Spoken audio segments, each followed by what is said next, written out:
Here we go. Do it. It just syncs everything up in post later on. I like the guest clap. Yeah, all right. You knew what was going on. He gets it.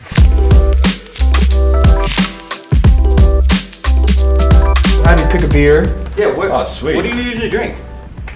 Bud Light, but I mean, you're a young guy, so you like the IPA, you like all that stuff. Well, so. we got a couple options. So we got two different IPAs, Yep. or we can go if you want to go a little bit lighter. We have a How do you say it? Hefeweizen. Hefeweizen. It's like German beer. Sure, I'll do one of those. Today on Pints and Putts, we have Marc Bayram. Marc, why don't you tell us a little bit about your background with golf? All right, well, I grew up playing a municipal golf course like where I work, Stanley Golf Course in New Britain, Connecticut. That's where I'm from, and it's kind of just born and raised public golfer. I started playing when I was 11 years old, and my dad got me into the game at a young age. I used to just force him around and watch the debauchery for 18 holes, 5 hours. Way back in the 90s when golf was booming, and growing up, I fell in love with the game. I wanted to play it. I played in high school, but I went to college in Florida at St. Leo University. I had dreams of playing PGA Tour. Those dreams were shattered. I played with this guy, Jim Renner, who's from Massachusetts. He played for Johnson & Wales College in Miami. And I watched him for 10 hours, 36 holes. I watched him shoot 69 with the yips on the putting green. And I said, if this guy can shoot 600 par for 36 holes in one day and had the yips, I said, this isn't for me. I decided after I graduated to become an assistant pro in Florida. I made $8 an hour. I worked 1 million hours, gave lessons for basically nothing. But because of the love of the game, I continued in my career, and I ended up at Timberlin. Very fortunately, I've been there. It's now my 11th year as their head professional, and it's just been great along the way. Learning, meeting so many people, learning more about my trade. Instruction, just running the golf course in general.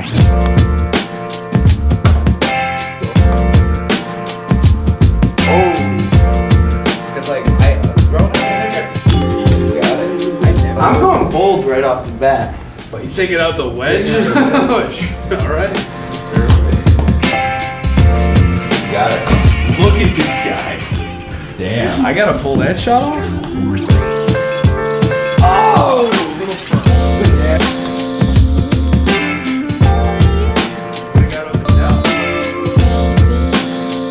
Oh yeah.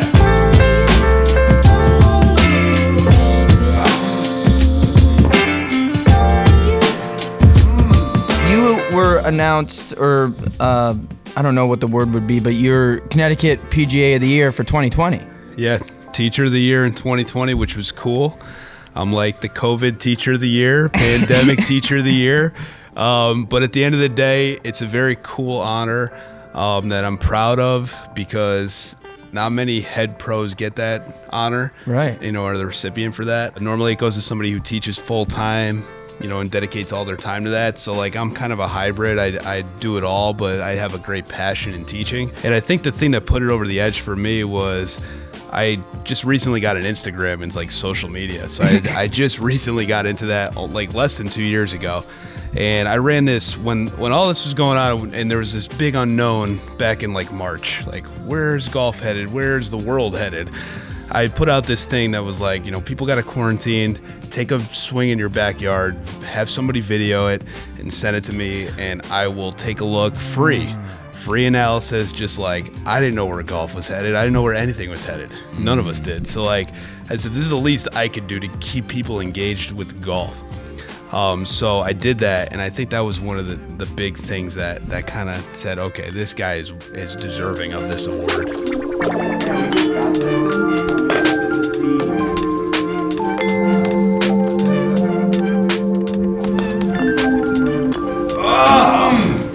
All right, I'm gonna have to make some sort of comeback here. Wait a second. I was wondering what the hell that was.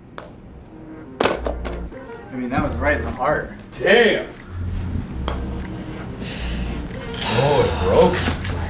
Yeah, well, yeah, bro. I put the brake in. Hit it with a little speed. Get in. Oh! You mentioned like moving the tees up, but what are some other ways you'd like to continue seeing golf evolving to make it more accessible for people, to make it more enjoyable, to maybe speed up pace of play on certain courses? Like what would you like to see? Yeah. So, I mean, the pandemic helped again in like the pace of play at a public golf course like Timberlin. So we used to run on 8-minute intervals. If I had the 8 o'clock tee time and you were right behind me, you had the 8:08 tee time. It made us space it out enough to where the pace of play was good. As long as the group you kept up with the group in front of yours, you were fine. And that group in front of yours was obviously fast or whatever, kept the pace, then you're good. So that spacing helped the pace of play. In terms of enjoyment, the older crowd's going to always enjoy the game because they've been playing it for so long. They know one way, and that's it. It's the younger crowd that we have to like attract. And the way I look at it is things are changing. Like, wear hat backwards on the golf course. Wear a t-shirt.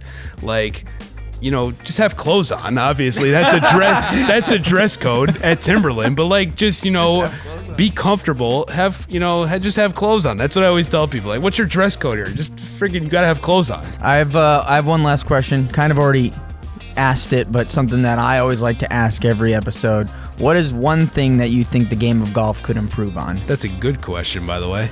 I feel like the game of golf's for everyone. I like to always just say the game of golf is for everyone.